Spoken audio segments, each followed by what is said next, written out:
नमस्कार दोस्तों, अरविंदम क्लासेज में आप सभी का स्वागत है। दोस्तों आज मैं आप सभी के लिए एक महत्वपूर्ण वीडियो लेके आया हूं जो आपको 5 अंक देके जाएगा। दोस्तों विद्युत जनित्र और विद्युत मोटर, इन दोनों में से एक क्वेश्चन आता है 5 अंक का। तो आज हम पढ़ेंगे विद्युत मोटर। दोस्तों मैं आपको विद्युत मोटर अपनी बिल्कुल सरल भाषा में अच्छी तरह 2 बार समझाऊँगा, तो आप वीडियो को बिल्कुल भी स्किप मत करना, अंत तक देखना दोस्तों। तो चलिए शुरू करते हैं विद्युत मोटर। तो सबसे पहले विद्युत मोटर क्या है दोस्तों? जो हमारे घरों में जो मिक्सी आती है, मिक्सी है, पंखा है, कूलर है या जो आटा चक्की है, उन सभी में जो मोटर होती है वही विद्युत मोटर होती है। जब उसको हम विद्युत देते हैं तो वो कार्य करती है। अर्थात जो विद्युत मोटर है वो कैसी युक्ति है? विद्युत मोटर एक ऐसी युक्ति है जो विद्युत ऊर्जा को यांत्रिक ऊर्जा में बदलती है। तो एक अंक का क्वेश्चन यही बन गया कि विद्युत मोटर का क्या कार्य, वो क्या कार्य करती है? तो विद्युत ऊर्जा को यांत्रिक ऊर्जा में बदलती है। अब दोस्तों देखते हैं इसका सिद्धांत, ये किस सिद्धांत पर कार्य करती है। यह विद्युत धारा के चुंबकीय प्रभाव पर आधारित है।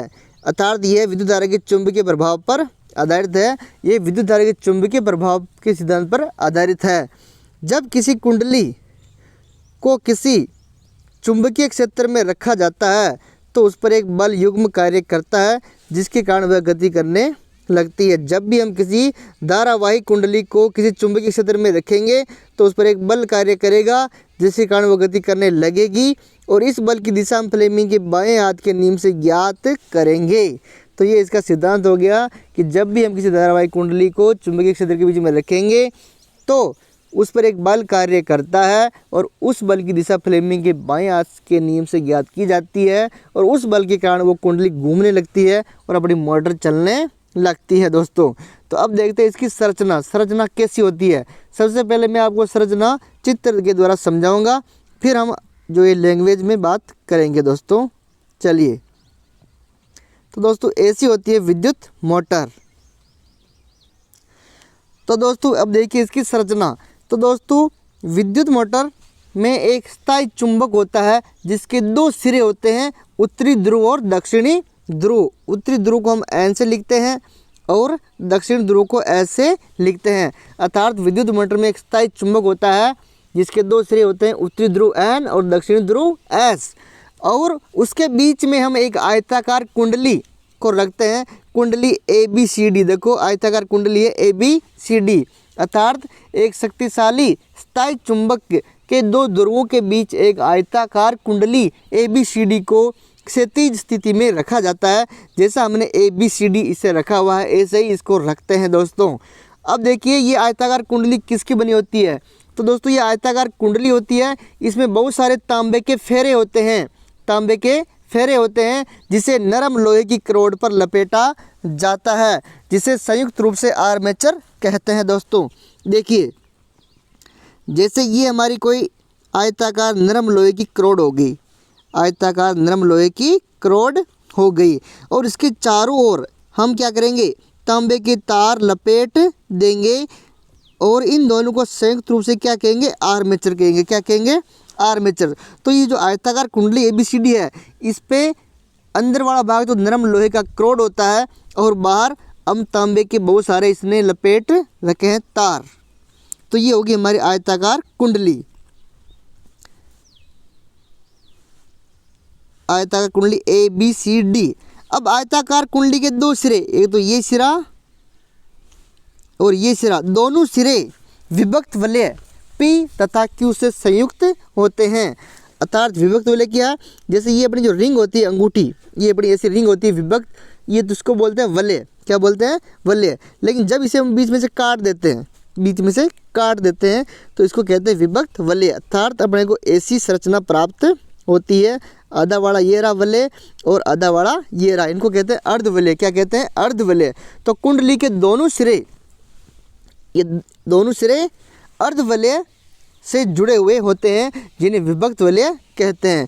और दोस्तों ये जो विभक्त वलय होते हैं इनका अंदर वाला भाग, ये वाला भाग तो क्या होता है? विद्युत रोधी होता है, जबकि जो बाहर वाला भाग है, ये वाला भाग, ये क्या होता है? चालक होता है। क्या होता है? चालक। और इन दोनों विभक्त वलयों के बीच एक धुरी होती है। क्या होती है? धुरी। इन दोनों विभक्त वलयों के बीच में एक धुरी होती है। जैसे आप यूँ सोच लो, अपनी एक अंगूठी है, उसको हमने बीच में से काट दिया और जो अंगुली है उसको हमने उसमें पहना दिया, तो एक अंगूठी के दो टुकड़े हो गए और उसमें बीच में क्या डाल दी, अंगुली।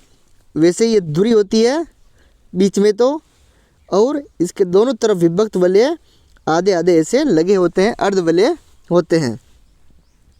चलिए अब देखिए आगे, जो ये दोनों विभक्त वलय है, ये P तथा Q दोनों दो बुरुषों X तथा Y से स्पर्श करते हैं, केवल स्पर्श करते हैं दोस्तों। और जो अपने पढ़ा था, जो ये विभक्त वलय के जो बाहरी सिरे हैं वो कैसे होते हैं, चालक होते हैं। कैसे होते हैं, और चालक होते हैं। और जो ब्रश होते हैं ये भी कैसे होते हैं, चालक होते हैं। एक्स वाई ब्रश, P का संपर्क X से होता है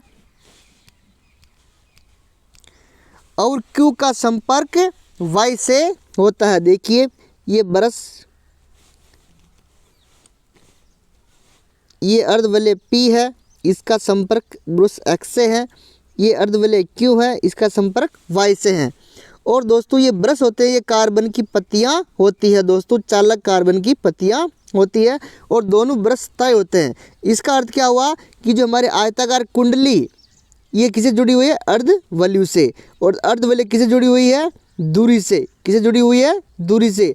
अर्थात आयताकार कुंडली, विभक्त वलय और दूरी तीनों ही एक दूसरे से बिल्कुल जुड़े हुए हैं, जबकि जो ब्रश X तथा Y है ये इनसे जुड़े हुए नहीं है। ये स्थिर चालक ब्रश है, स्थिर रहते हैं, अपनी जगह पर हिलते जुलते नहीं है दोस्तों। और दोनों ही ब्रश बाह्य परिपथ में एक बैटरी तथा कुंजी से संयोजित होते हैं और बैटरी द्वारा हम मोटर को धारा देते हैं दोस्तों। तो ये इसकी हो गई संरचना। इसको हम देखते हैं संरचना को। देखिए संरचना, एक आयताकार कुंडली ABCD स्थायी चुंबक के दो ध्रुव के बीच इस प्रकार रखी जाती है कि कुंडली की भुजा BC व AD चुंबकीय क्षेत्र की दिशा के समांतर रहे। देखिए एक आयताकार कुंडली है ABCD, ये आयताकार कुंडली ABCD, इसको दो चुंबकीय क्षेत्र के ध्रुव के बीच इस प्रकार रखा जाता है कि कुंडली की भुजा BC और AD चुंबकीय क्षेत्र की दिशा के समांतर रहे। तो यहाँ चुंबकीय क्षेत्र की दिशा कौन सी है, जब मैंने आपको टेस्ट पेपर करवाया था उसमें मैंने चुंबकीय रेखाओं के गुण बताए थे और उस गुण में मैंने ये बात भी की थी कि जो उत्तरी ध्रुव रेखाएं हैं ये उत्तर ध्रुव से दक्षिण ध्रुव की तरफ जाती है। अर्थात जो चुंबकीय रेखाएं होती है इनकी दिशा उत्तरी ध्रुव से दक्षिण ध्रुव की तरफ होती है, उत्तरी ध्रुव से दक्षिण ध्रुव की तरफ होती है। अर्थात जब अपन इसकी इनके ऊपर स्पर्श रेखा खींचते हैं तो वो हमारे को चुंबकीय क्षेत्र की दिशा बताती है। अर्थात हमारे चुंबकीय क्षेत्र की दिशा क्या होगी, N से S की तरफ। अर्थात ये अपनी चुंबकीय क्षेत्र की दिशा, इसे B से लिखते हैं। तो दोस्तों देखिए भुजा BC और AD ये दोनों ही चुंबकीय क्षेत्र के समांतर है। जिस तरफ चुंबकीय क्षेत्र की दिशा है उसी तरफ भुजा BC और AD भी है। अर्थात ये दोनों एक दूसरे के समांतर है। जबकि जो भुजा AB और CD दोनों ही चुंबकीय क्षेत्र की दिशा के लंबवत है। देखिए 90 डिग्री का कोण बन रहा है, देखिए 90 डिग्री का कोण बन रहा है। तो भुजा BC और AD तो क्या है, चुंबकीय क्षेत्र की दिशा के समांतर है, जबकि भुजा AB और CD चुंबकीय क्षेत्र की दिशा के लंबवत है, बिल्कुल लंबवत है। देखिए बिल्कुल लंबवत है। चलो अब देखिए आगे, आर्मेचर, ये आयताकार कुंडली जिसमें तांबे के तार में कई अधिक फेरे होते हैं, जिसमें नरम लोहा करोड़ पर लपेटा जाता है। आयताकार कुंडली होती है जिसमें तांबे के बहुत सारे फेरे होते हैं, जिसे नरम लोहे के करोड़ पर लपेटा जाता है। दोनों को मिलाकर आर्मेचर कहते हैं।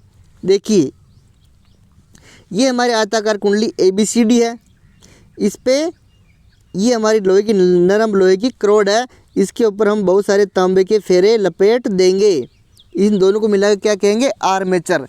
इस पर बहुत सारे तांबे के तार लिपटे हुए हैं नरम लोहे के करोड़ पर, जिसको संयुक्त रूप से हम आर्मेचर कहते हैं दोस्तों। अब चलिए आगे देखिए, विभक्त वलय। क्या है विभक्त वलय, आयताकार कुंडली के दोनों सिरे दो विभक्त वलयों P तथा Q से जुड़े होते हैं। मैंने कहा था आयताकार कुंडली के दोनों सिरे दो विभक्त वलय P तथा Q से जुड़े हुए होते हैं और विभक्त वलय अर्धवलयाकार होते हैं। विभक्त वलय अर्धवलयाकार होते हैं, ऐसे होते हैं, विभक्त वलय अर्धवलयाकार होते हैं। विभक्त वलय भीतर से विद्युत रोधी व बाहरी सतह से चालक होते हैं। अर्थात जो विभक्त वलय होते हैं इनके जो ऊपरी सिरे हैं वो तो चालक होते हैं क्योंकि वो दोनों बुरसों से संपर्कित होते हैं, जबकि जो अंदर वाले सिरे वो विद्युत रोधी होते हैं, कुचालक होते हैं और वो दूरी से जुड़े हुए होते हैं। इसलिए जो दूरी होती है उसमें विद्युत धारा प्रवाहित नहीं होती है। अर्थात जो दूरी है वो घूमती है तब उसमें विद्युत धारा प्रवाहित नहीं होती है, क्योंकि जो विभक्त वलय के जो अंदर वाला जो सिरा है, अंदर वाला जो भाग है वो कैसा होता है, विद्युत रोधी होता है। विभक्त वलय भीतर से एक दूरी से जुड़े हुए होते हैं। विभक्त वलय भीतर से एक दूरी से जुड़े हुए होते हैं। देखिए ये विभक्त वलय है, ये भीतर से दूरी से जुड़े हुए हैं। भीतर वाला भाग विद्युत रोधी है जबकि बाह्य वाला भाग विद्युत चालक है जो बुरसों से जुड़ा हुआ है और इनके बीच में ये हमारे दूरी फंसी हुई है। अब देखिए आगे, ब्रश क्या, दोनों ब्रश विभक्त वलय P तथा Q के बाहरी चालक सिरे,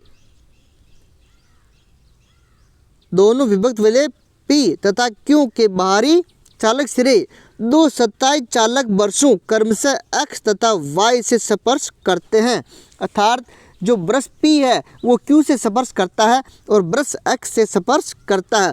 ब्रश कार्बन की बनी दो पत्तियां होती है, जो ब्रश होते हैं वो कार्बन की बनी दो पत्तियां होते हैं। देखिए यहाँ पे जो विभक्त वलय के दोनों बाहरी सिरे हैं ये ब्रश X से स्पर्श कर रहे हैं P वाला, और जो Q वाला विभक्त वलय है वो ब्रश Y से स्पर्श कर रहा है और ये X और Y ये दोनों स्थिर चालक है, ये स्थिर होते हैं। तो आपके समझ में आ गया होगा कि कुंडली ABCD के दोनों सिरे और विभक्त वलय और धुरी तीनों आपस में एक साथ में जुड़े हुए होते हैं। जब भी कोई एक धुरी घूमेगी तो तीनों ही एक साथ में घूमेंगे, कुंडली घूमेगी तो तीनों ही घूमेंगे, लेकिन जो ब्रश X तथा Y है वो स्थिर रहते हैं। अब देखते हैं इसकी क्रिया विधि। चलो दोस्तों, क्रिया विधि में आपको अपनी भाषा में एक बार समझाता हूँ, फिर हम किताब जो मेरे नोट्स बनाए हैं उस लैंग्वेज में समझेंगे तो आपके समझने में आसानी होगी। चलिए दोस्तों, एक आयताकार कुंडली ABCD को हम क्षैतिज स्थिति में रखते हैं। किस में रखते हैं? क्षैतिज स्थिति में रखते हैं, इसे ही रखते हैं। जब कुंजी दबाई जाती है, अर्थात जब यहाँ भी कुंजी क्या है, ऑफ है, यहाँ कुंजी को ऑन करेंगे तो कुंडली में विद्युत धारा प्रवाहित होगी। अर्थात विद्युत धारा आपको पता है कि धन टर्मिनल से ऋण टर्मिनल की ओर प्रवाहित होती है, अर्थात विद्युत धारा जाएगी इधर से। तो विद्युत धारा कहाँ जाएगी? सबसे पहले ब्रश X में जाएगी। कहाँ जाएगी? ब्रश X में। फिर जाएगी ये ABCD, अर्थात विद्युत धारा ब्रश X से होते हुए ABCD दिशा में प्रवाहित होती है। उसके बाद ब्रश Y में जाती है। कहाँ जाती है? Y में जाती है और फिर वापस बैटरी में चली जाती है। तो अर्थात विद्युत धारा ABCD दिशा में प्रवाहित होती है। तो दोस्तों, इस पर अब फ्लेमिंग का बाएं हाथ का नियम लगता है। कैसे लगता है फ्लेमिंग का बाएं हाथ का नियम? देखिए, सबसे पहले मैं आपको शॉर्ट रूप में बता रहा हूँ कि फ्लेमिंग का बाएं हाथ का नियम क्या है। इसके लिए मैं अलग वीडियो लेके आऊँगा। तीनों नियम, दाएं हाथ का नियम, बाएं हाथ का नियम, दक्षिण अंगुष्ठ का नियम, तीनों के लिए एक न्यू वीडियो लेके आऊँगा। चलिए, जैसे ये हमारा अंगूठा है, अंगूठा अंदर रहेगा। ये हमारा क्या है? तर्जनी है। ये हमारी कौन सी अंगुली है? तर्जनी। और ये हमारी मध्यमा है, बीच वाली अंगुली है मध्यमा,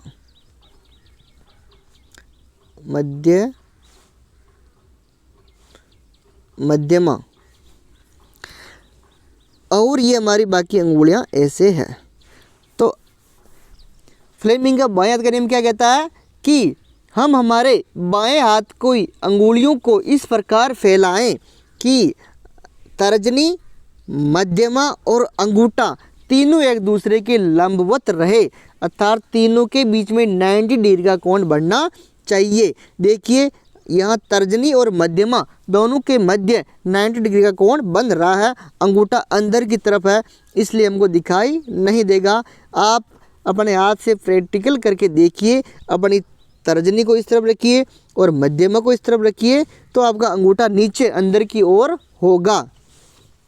तो हम जब फ्लेमिंग के नियम के अनुसार बाएं हाथ की अंगुलियों तर्जनी, मध्यमा और अंगूठे को इस प्रकार फैलाते हैं कि तीनों एक दूसरे के लंबवत रहे, तो यदि मध्यमा विद्युत धारा की दिशा बताए, मध्यमा क्या बता रही है? विद्युत धारा की दिशा आई, क्या बता रही है?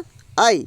और तर्जनी चुंबकीय क्षेत्र की दिशा बताई, तर्जनी क्या बताएगी? चुंबकीय क्षेत्र की दिशा बी, इसको कहते हैं बी। तो अंगूठा बल की दिशा बताएगा, तो जो हमारा अंगूठा है वो क्या बताएगा? बल की दिशा, उसको कहते हैं फोर्स। क्या कहते हैं? फोर्स। यदि तर्जनी चुंबकीय क्षेत्र की दिशा बताएं, मध्यमा विद्युत धारा की दिशा बताएं, तो हमारा अंगूठा क्या बताएगा? बल की दिशा। और जिधर बल की दिशा होगी उस तरफ ही कुंडली जाएगी। तो हम जब फ्लेमिंग का बाएं हाथ का नियम लगाते हैं तो जो भुजा ए बी है, भुजा ए बी, इस पर बल लगता है नीचे की ओर। कैसे लगता है? नीचे की ओर। देखिए जैसे ये हमारी चुंबकीय क्षेत्र की दिशा हो गई, ये चुंबकीय क्षेत्र की दिशा बी, और ये हो गया हमारा विद्युत धारा की दिशा आई। तो जो अपना अंगूठा है वो किस तरफ रहेगा? अंदर की तरफ रहेगा। किस तरफ रहेगा? अंदर की तरफ। तो वो अंगूठा क्या बताएगा? बल की दिशा, अर्थात भुजा ए बी पर बल नीचे की ओर लगता है। भुजा ए बी पर बल नीचे की ओर लगता है, अर्थात भुजा किस तरफ जाएगी? ए बी नीचे की ओर जाएगी। किस तरफ जाएगी? नीचे की ओर। और जब अपन भुजा सी डी पर ये बल लगाते हैं तो भुजा सी डी ऊपर की ओर आती है। किस तरफ आती है? क्योंकि देखो सी डी में भुजा सी डी में धारा इस तरफ जा रही है। किस तरफ जा रही है? इस तरफ। अर्थात धारा दिशा क्या होगी? ये होगी। क्या होगी? ये। और चुंबकीय क्षेत्र दिशा होगी ये। चुंबकीय क्षेत्र फिक्स है, इधर रहेगा। तो अपना जो अंगूठा है वो आगे की ओर रहेगा। किस तरफ रहेगा? आगे की ओर, मतलब ऊपर की ओर रहेगा। किस तरफ रहेगा? ऊपर की ओर। तो भुजा सी डी पर बल ऊपर की ओर लगता है। सी डी पर बल ऊपर की ओर लगता है, अर्थात जो भुजा ए बी है वो तो जाएगी नीचे। किस तरफ जाएगी? नीचे। और सी डी आएगी ऊपर की ओर। तो क्या होगा? भुजा ए बी जाएगी नीचे और सी डी ऊपर आएगी, तो हमारा आधा चक्र पूरा हो जाएगा। और दोनों विभक्त वलय भी घूमेंगे। जब दोनों विभक्त वलय घूमेंगे तो जो ब्रश है इनके संपर्क में पहले पी के संपर्क में एक्स था और क्यू के संपर्क में वाई था, तो अब उल्टा हो जाएगा। क्यू के संपर्क में एक्स आ जाएगा और पी के संपर्क में वाई आ जाएगा, अर्थात हमारी कुंडली घूम गई। ए बी तो गई भुजा नीचे की ओर और सी डी गई ऊपर की ओर, तो हमारा आधा चक्र किस दिशा में पूरा हुआ? वामावर्त। ये कौन सी दिशा में कुंडली घूम रही है? वामावर्त दिशा में कुंडली घूम रही है। देखिए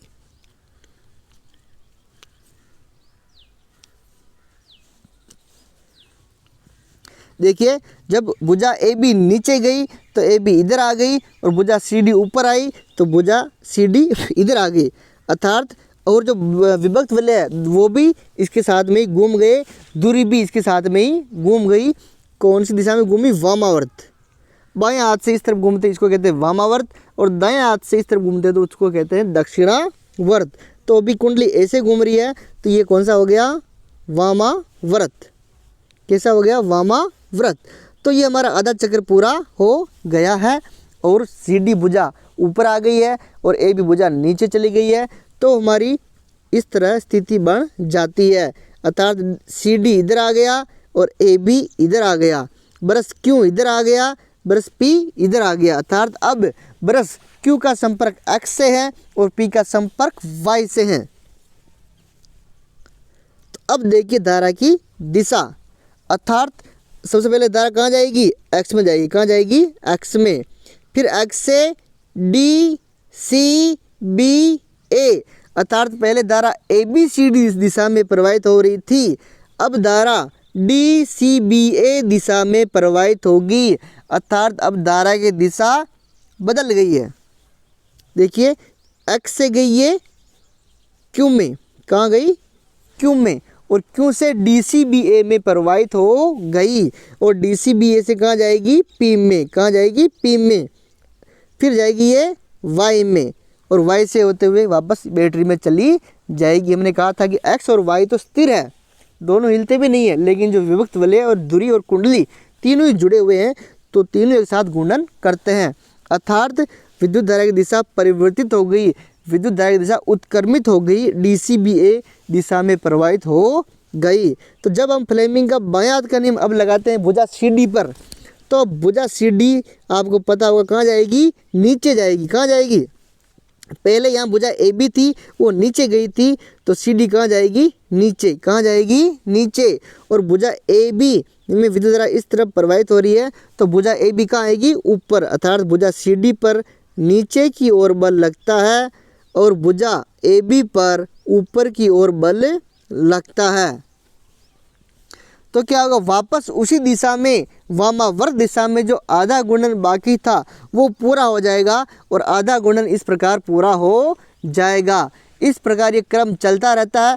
प्रत्येक आधे गुणन के बाद धारा की दिशा परिवर्तित होती रहती है, और कुंडली सदैव वामावर्त दिशा में घूमती रहती है, और अपने को यांत्रिक ऊर्जा मिलती रहती है। बस इतनी सी बात है दोस्तों।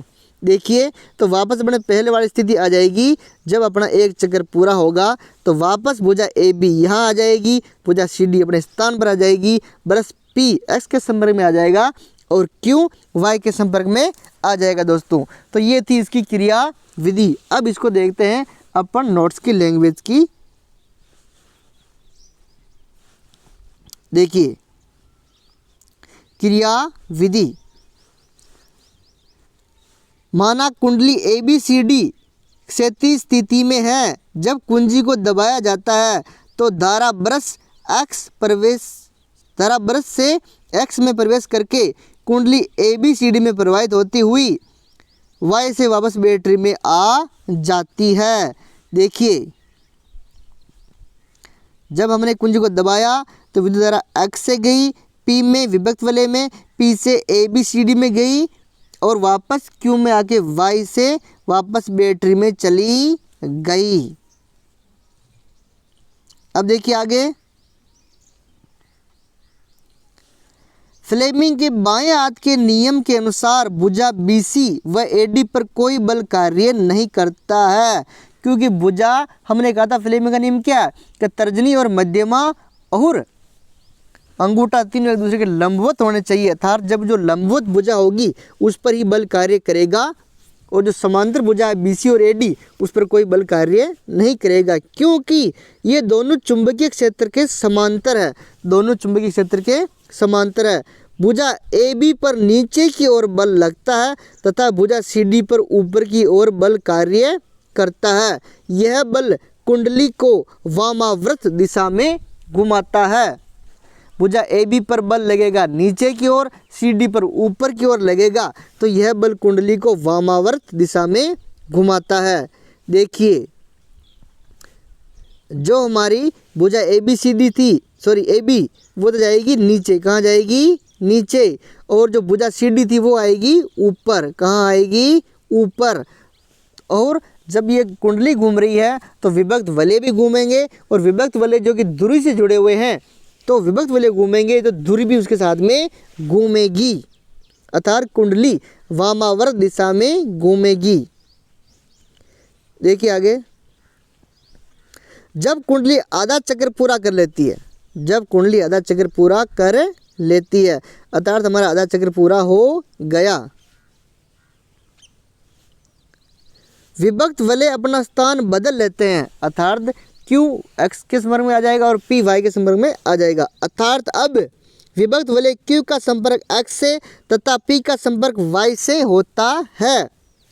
अर्थात अब कुंडली में धारा ब्रश Y से होते हुए DCBA दिशा में प्रवाहित होती हुई X दिशा की तरफ प्रवाहित होती है। देखिए, अर्थात विभक्त वलय अपना स्थान बदल लेंगे। Q तो आ जाएगा X के संपर्क में और P आ जाएगा Y के संपर्क में। अर्थात अब विद्युत धारा Q से होते हुए X से होते हुए DCBA दिशा में प्रवाहित होगी और वापस P से होते हुए Y वृत्त से होते हुए विद्युत बैटरी में चली जाएगी।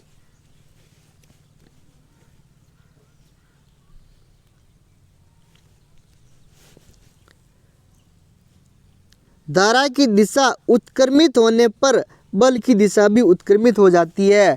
अर्थात जब धारा की दिशा उल्टी हो गई, विपरीत हो गई, उत्क्रमित हो गई तो बल की दिशा भी उत्क्रमित हो जाएगी।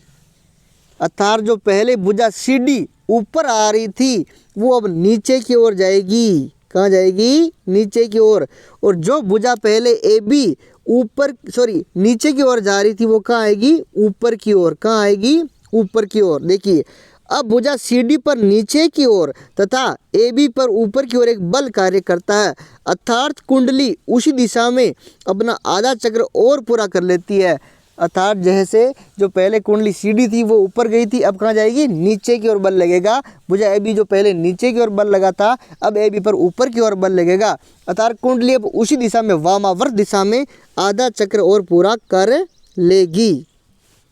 देखिए अर्थात कुंडली CD कहाँ जाएगी? नीचे और AB कहाँ जाएगी? ऊपर। तो कुंडली इसी दिशा में वापस अपना आधा चक्र पूरा कर लेगी। इस प्रकार एक चक्कर पूरा हो जाएगा, वापस अपने पहले वाली स्थिति आ जाएगी। भुजा A यहाँ आ जाएगी, B यहाँ आ जाएगी, C यहाँ आ जाएगी और D अपने यहाँ आ जाएगी।